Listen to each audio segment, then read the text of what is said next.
मैं एडवोकेट वासु रंजन शांडिल्य हूँ, Punjab Haryana high court में होता हूँ।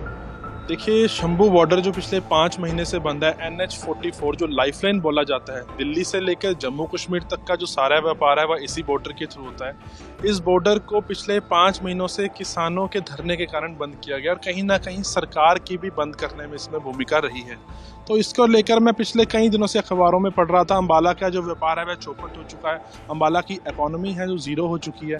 उसके बाद मैंने पंजाब हरियाणा हाई कोर्ट में एक public interest litigation PIL file की और हाई कोर्ट को कहा कि इस रास्ते को खोला जाए। और इसके अंदर हमने मुख्य मांग की है इस रास्ते को खोलने की जनरल पब्लिक के लिए।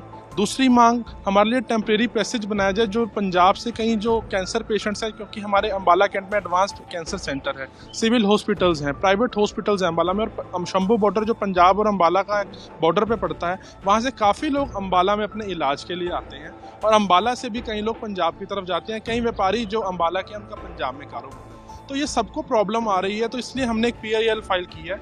और अम्बाला का जो व्यापारी है, अगर ये 5, 7, 8, 10 दिन में हमारा बॉर्डर ना खुला तो ये सड़कों पर आ जाएंगे हमारे अम्बाला के व्यापारी। और जो स्टाफ वहाँ पे दुकानों पर काम कर रहा है वो भी एक स्टारवेशन का, भुखमरी का माहौल अम्बाला में और हरियाणा में हो जाएगा, क्योंकि ये लाइफलाइन थी शंभू बॉर्डर जो पिछले 5 महीने से बंद है। और इसी के साथ इस PIL में मैंने जो किसान लीडर वहाँ बैठे हैं, सोरेन सिंह पंढेर और जगजीत डल्लेवाल, उनको भी मैंने पार्टी बनाया है और हाई कोर्ट से दरख्वास्त ये किया है कि इनका भी रिप्लाई मंगवाया जाए कि ये क्या चाहते हैं और हाई कोर्ट इस मामले में सुनवाई करे और रोड खोले, क्योंकि जनता बहुत ज़्यादा परेशान है। और इस मामले में अगर ये हाई कोर्ट के अलावा हमारे को किसी से उम्मीद नहीं है, क्योंकि Indian constitution section article 19 and article 21, article 19 हमें ये बताता है कि जो हम राइट टू मूव, कहीं भी किसी भी टेरिटरी में हम मूव कर सकते हैं, पर जो ये नहीं हो पा रहा है। अगर शंभू बॉर्डर आपने जाना है तो आपको 2 घंटे चंडीगढ़ के रास्ते से होकर जाना पड़ेगा।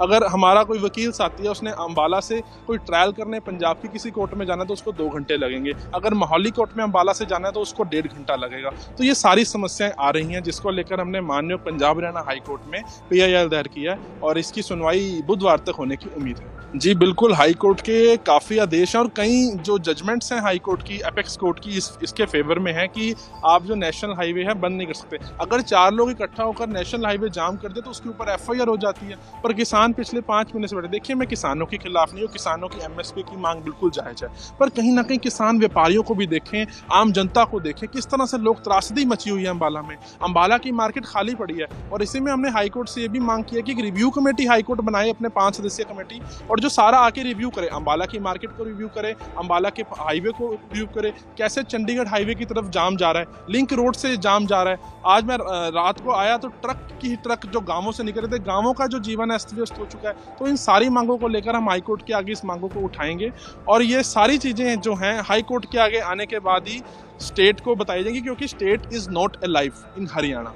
स्टेट ने इसको बंद किया हुआ है और स्टेट व्यापारियों की नहीं सुन रही, आम जनता भी पिस रही है। और स्टेट के लिए भी एक बहुत बुरी बात है कि जो बसेस हैं जो डाइवर्ट कर दिया गया रूट, हरियाणा की बसेस पंजाब चंडीगढ़ रोड के थ्रू जा रही हैं, पंजाब की बसेस भी चंडीगढ़ रोड के थ्रू आ रही हैं। एक तो आपका जो पेट्रोल डीजल चार्जेस हैं वो बढ़ रहे हैं, स्टेट के जो एक्सचेकर हैं वो बढ़ रही हैं। तो इसको देखते हुए हाई कोर्ट से हमें उम्मीद है कि हाई कोर्ट इसमें सुनवाई करेगा और अम्बाला की जनता को, हरियाणा की जनता को, पंजाब की जनता को, और जो दिल्ली से लोग जा रहे हैं पंजाब की तरफ, जम्मू कश्मीर की तरफ, उनको राहत देने की अब हाई कोर्ट से हमें उम्मीद है।